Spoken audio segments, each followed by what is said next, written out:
नमस्कार to everyone. आज का जो हमारा ये वीडियो है वो हुमायूं और उसके बैटल्स पे आधारित है। ठीक है, देखिए, जब भी हम हुमायूं के बैटल्स की बात करते हैं तो सबसे पहले दिमाग में हमारे बैटल ऑफ चौसा से आता है। बहुत लोग जिनको आइडिया होगा उन्होंने बैटल ऑफ चौसा सुना होगा। बैटल ऑफ चौसा 1539 में लड़ा गया था। ठीक है, बैटल ऑफ चौसा के बाद इम्पोर्टेंट जो दूसरे बैटल्स थे वो battle of Kannauj, battle of Machhiwara और बैटल ऑफ सरहिंद है। तो जब भी आप पढ़ने की कोशिश करते हो, सबसे पहले गूगल भी या फिर आप यूट्यूब चैनल्स पे भी देखते हो, तो सबसे पहले वो सीधे बैटल ऑफ चौसा को ही इंपॉर्टेंट कंसिडर करके बैटल ऑफ चौसा और उसके बाद के बैटल जो बैटल ऑफ सरहिंद तक के बैटल्स पे फोकस करते हैं। नो डाउट इनसे रिलेटेड क्वेश्चंस बहुत बार आ चुके हैं और आने की संभावना भी बहुत ज्यादा और हुमायूं के इंपॉर्टेंट बैटल्स में गिने जाते हैं।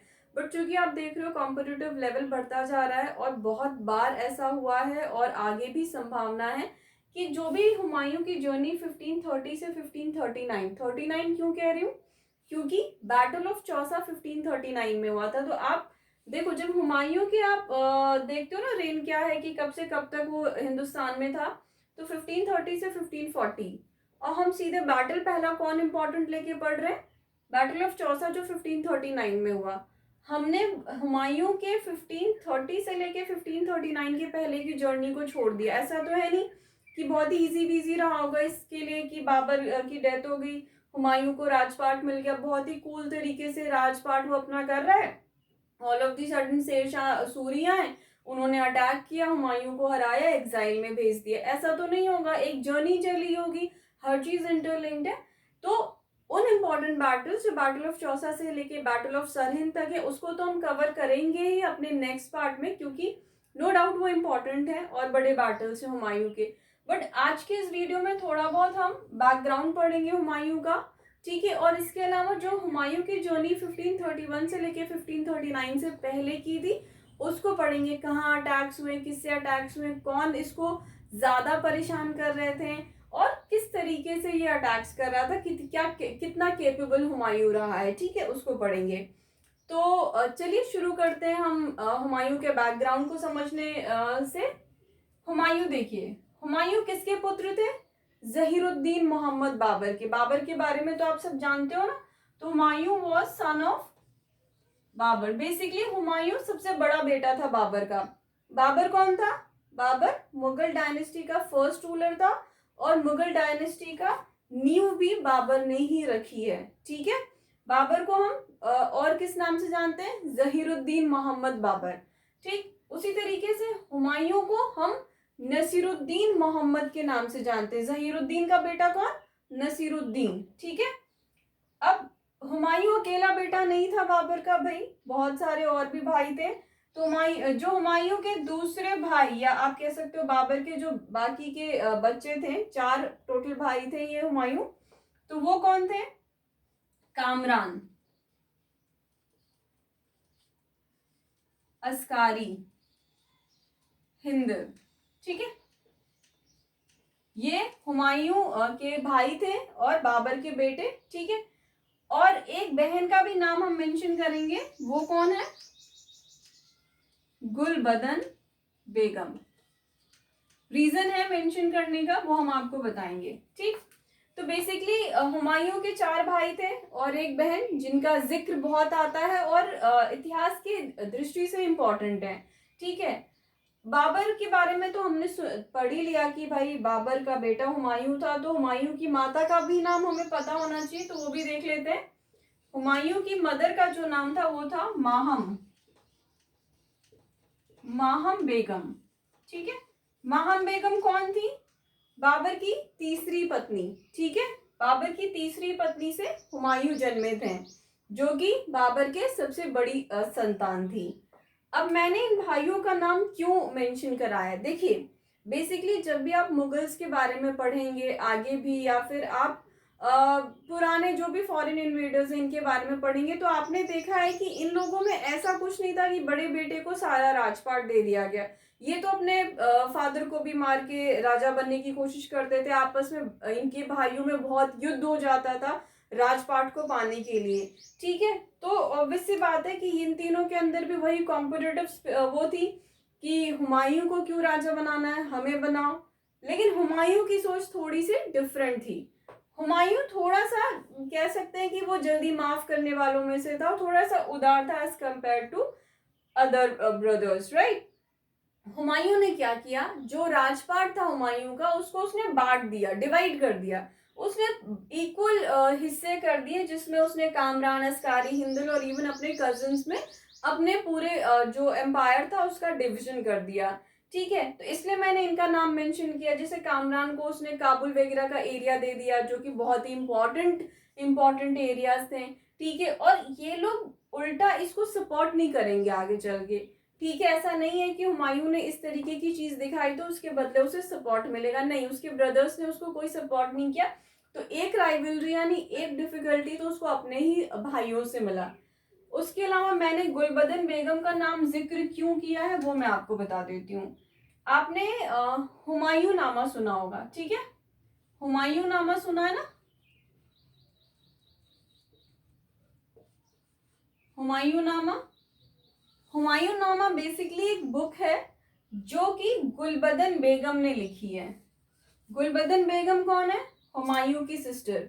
तो इसलिए मैंने ये नाम का जिक्र यहाँ पे किया ताकि आपको पता रहे कि हुमायूं नामा किसने लिखा है।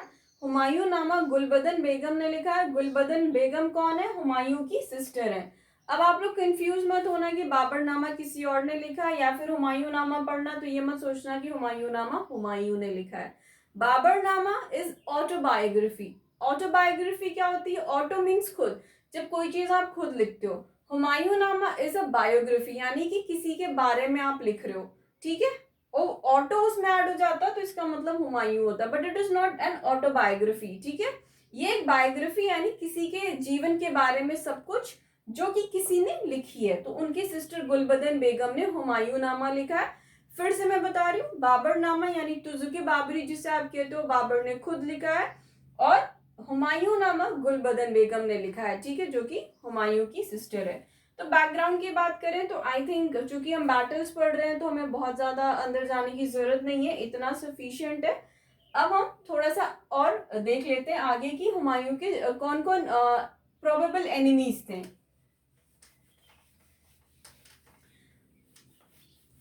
चलिए, हुमायूं के जब हम डिफिकल्टीज की बात करते हैं तो कुछ मैं नाम आपको लिखूंगी जो शायद आपको पता होगा। महमूद लोदी, देखिए अभी तक ये जिंदा हैं, ठीक है।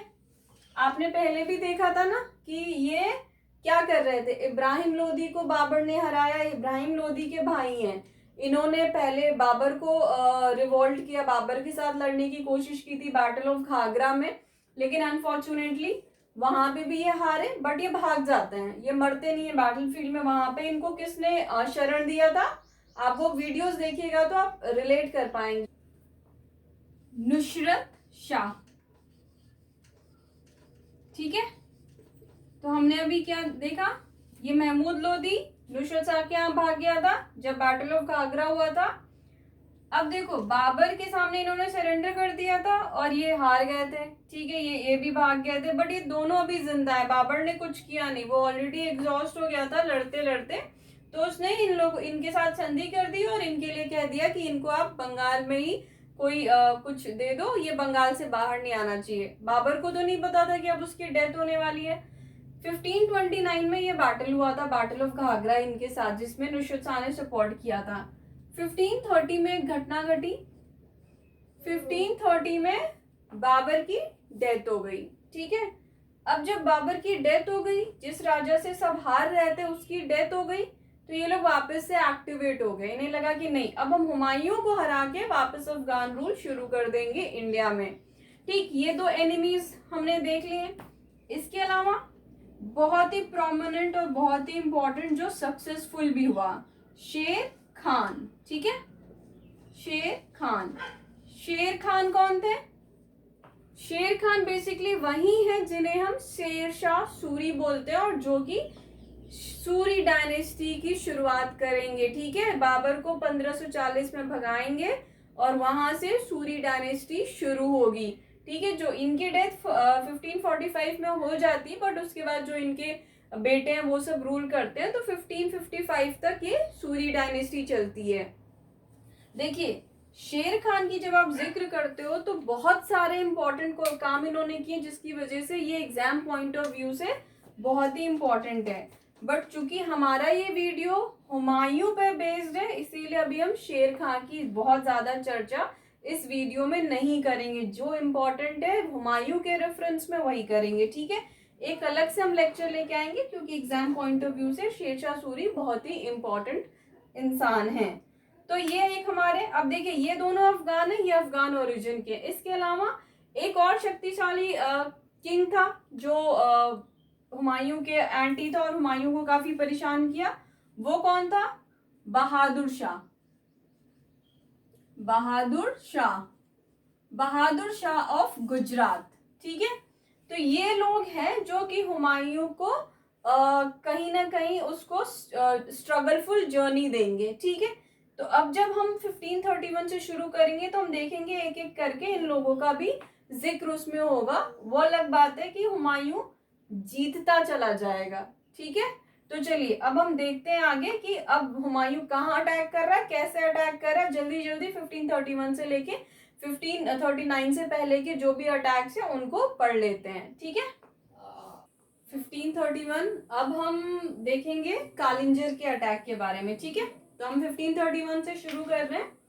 1531 में बाबर ने कालिंजर पे अटैक किया। हम उतने ही पॉइंट्स पढ़ेंगे जितने एग्जाम पॉइंट ऑफ व्यू से इंपॉर्टेंट है। तो कालिंजर पे अटैक किया तो उस समय सबसे पहले हमें पता होना चाहिए कालिंजर पे किस पे अटैक किया, कौन थे वहां पे राजा। तो चंदेल किंग रुद्रदेव, ठीक है। रुद्रदेव थे उस समय वहां के किंग। अब देखो ये लोग जब अटैक करते थे तो जो फोर्ट्स होते थे ना उस समय, जो राजपूत ने फोर्ट बनाए होते थे वो बहुत ही स्ट्रांग होते थे। सपोज करो ये फोर्ट है, अब इसको भेदना इतना आसान नहीं है। तो इस पे अटैक करने के लिए ये लोग मुगल्स क्या करते थे, ये इसको घेर लेते थे। जो भी इन्वेडर जो भी अटैक कर रहा है वो क्या करता था, उस फोर्ट को पूरा घेर लिया। अब जब घेर लिया तो यहाँ से सामान ना बाहर जा सकता है ना ही अंदर आ सकता है। तो आप तभी तक सरवाइव करोगे ना जब तक कि आप इस आपके घर में जो सामान है, सामग्री है, उसको कंज्यूम करोगे। तो हुआ यही, 3 महीने 4 महीने तक का ये सीज रहा, पूरा फोर्ट घेरा हुआ है। अब रुद्रदेव के पास कोई ऑप्शन नहीं बचा क्योंकि खाने पीने के लिए कुछ है नहीं। या तो आप भूखे मरो या तो आप सरेंडर कर दो, ठीक है। तो फाइनली रुद्रदेव ने सरेंडर कर दिया हुमायूं के सामने। उन्होंने कहा हम आपके अंडर रहेंगे, आप हमें हमारे किले में रहने दीजिए, हम आपको अटैक नहीं करेंगे और आप जैसा बोलोगे हम वैसे ही रहेंगे और हम आपको लॉयल्टी देंगे। हुमायूं भी मान गया। रीजन ये था कि जहाँ पे वो ये कालिंजर अटैक में बिजी है वहां पे अफगान्स पूरे एक्टिव हो रखे हैं। जो भी हुमायूं के एरियाज है उनको कैप्चर करने की कोशिश कर रहे हैं और कैप्चर कर रहे हैं। तो वो अपना अफगान्स को डील करने के लिए निकल पड़ा। अब हो गया 1532। देखो 1532 में क्या है, दोहरिया का अटैक। दोहरिया का अटैक किसके ऊपर हुआ था? तो दोहरिया का अटैक हुआ था, दोहरिया का बैटल जो अटैक है, बैटल ऑफ दोहरिया किसके किसके बीच में? हुमायूं और अफगान्स, जिनको लीड किया था महमूद लोदी ने, ठीक है। महमूद लोदी ने लीड किया था। इसमें भी महमूद लोदी हार जाते हैं और फिर भाग जाते हैं। बट फाइनली उनको समझ में आ जाता है और अफगान्स को भी समझ में आता है कि इनके चक्कर में नहीं पड़ना है और अब हमें महमूद लोदी नहीं सुनेंगे किसी कॉन्स्पिरेसी में या किसी अटैक में या कुछ करते हुए, क्योंकि इनको भी समझ में आ गया कि अब इनके बस का नहीं है। तो अब इनकी स्टोरी यहाँ से खत्म हो जाती है, ठीक है। अब यहाँ पे अफगान्स में नुसरत शाह ने भी सपोर्ट किया, शेर खान भी सपोर्ट कर रहा है। तो यहाँ से गुजरते हुए इसने हुमायूं ने क्या किया, चुनार के फोर्ट को भी घेरे में ले लिया। अब चुनार का फोर्ट उस समय किसके अंडर था? शेर खान, ठीक है। अभी मैं शेर शाह इसलिए नहीं बोल रही हूँ क्योंकि शेर शाह की उपाधि टाइटल जो है वो बाद में जब हुमायूं को हराएगा तब लेगा। अभी ये शेर खान ही है, ठीक है। और शेर खान के बारे में बहुत ज्यादा भी नहीं पढ़ेंगे क्योंकि हमें एक अलग से वीडियो बनाना है। तो चुनार के फोर्ट को हुमायूं ने घेर लिया है। सीन वही है, अब जब तक अंदर सामग्री रहेगी तब तक ही भाई आप हैंडल कर सकते हो, ना आप बाहर जा सकते हो ना अंदर आ सकते हो, क्योंकि बाहर का जो आपका ओपोनेंट है वो बहुत स्ट्रांग है, उसकी आर्मी बहुत स्ट्रांग है। तो फाइनली शेर खान भी सरेंडर कर देता है। वो कहता है मैं आपको लॉयल्टी दूंगा प्लस आप मेरे बेटे कुतुब खान को ले जाओ, उसके साथ में एक ट्रूप भी भेज रहा हूँ, टुकड़ी जो आपकी सेवा में रहेगी। तो यहाँ पे अब जब और देखो या और इसके अलावा हमने एक और दुश्मन के बारे में पढ़ा था ना, बहादुर शाह। इस समय बहादुर शाह बड़ा स्ट्रांग होके निकला हुआ था, उसने बहुत ज्यादा एरियाज पे कब्जा कर लिया था, ठीक है, मालवा चंदेरी इन सब पे कब्जा करके बैठा था। तो ये भी एक प्रोमिनेंट दुश्मन था इसका, हुमायूं का। अब इस पे अटैक करने के कारण क्या, क्योंकि बीच में हमें गैप दिख रहा है, इस समय ये अपना आराम कर रहे हैं, दिल्ली में दीन पना बनाने में बिजी हैं, ठीक है। हुआ यूं कि एक तो ये बहुत ज्यादा अपने कैप्चर कर रहे हैं नए नए एरियाज को, दूसरा ये कि जब इसने मेवाड़ पे अटैक किया, मेवाड़ के चित्तौड़गढ़ पे अटैक किया, मेवाड़ वही एरिया है जो कि राणा सांगा का था, जिसमें कि हमने बैटल ऑफ खानवा पढ़ा, ठीक है। अब मेवाड़ पे इस समय कौन है, ये कर्मावती जो कि राणा सांगा की वाइफ है, और उनका बेटा जो कि बहुत छोटा है इस समय, वो राजकाज नहीं संभाल सकता, तो उसकी संरक्षिका बनके कर्मावती उसको रूल कर रही थी, ठीक है। जब बहादुर शाह ने पहले अटैक किया 33 में, तब तो संधि बंदी कर ली गई, लेकिन इनको पता था कि दोबारा अटैक करेगा क्योंकि इसकी प्रवृत्ति ही ऐसी है, ठीक है। फिर इन्होंने क्या किया, हुमायूं को एक राखी भेजी कि आप हुमायूं को भाई मान के एक राखी भेजी कि आप आइए और मेरी मदद कीजिए, हमें आपकी मदद की जरूरत है।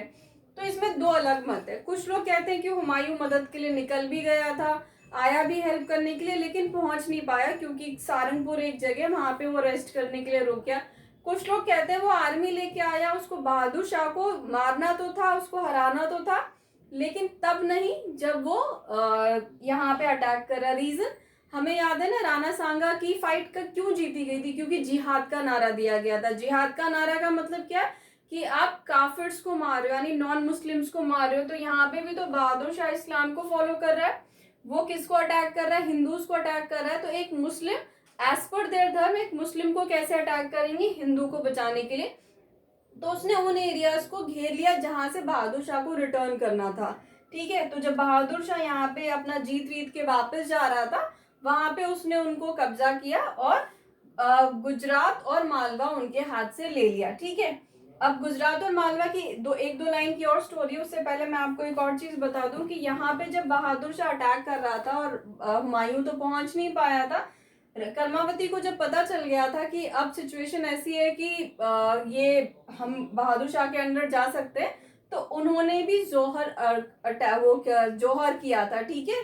तो वहां की भी जो वीरांगनाएं थी, उन्होंने भी पूरा जौहर किया था। तो आपको पता होना चाहिए कि पद्मावती, फिर हमने चंदेरी का पढ़ा, अब हमने यहाँ पे ये भी पढ़ लिया कि राणा सांगा की भी वाइफ ने फाइनली जब अटैक कर किया बहादुर शाह ने, उन्हें लगा कि हम हार जाएंगे क्योंकि कोई बाहरी सपोर्ट भी नहीं है, तो उन्होंने भी जौहर किया था, ठीक है। तो ये क्लियर है। अब देखो हमने अभी क्या पढ़ा कि हुमायूं ने बाहर जिस एरिया से निकलना था इसको, वो एरिया कब्जा कर रखा था कि ये जाएगा तो वहीं पे उसको लखेदेंगे।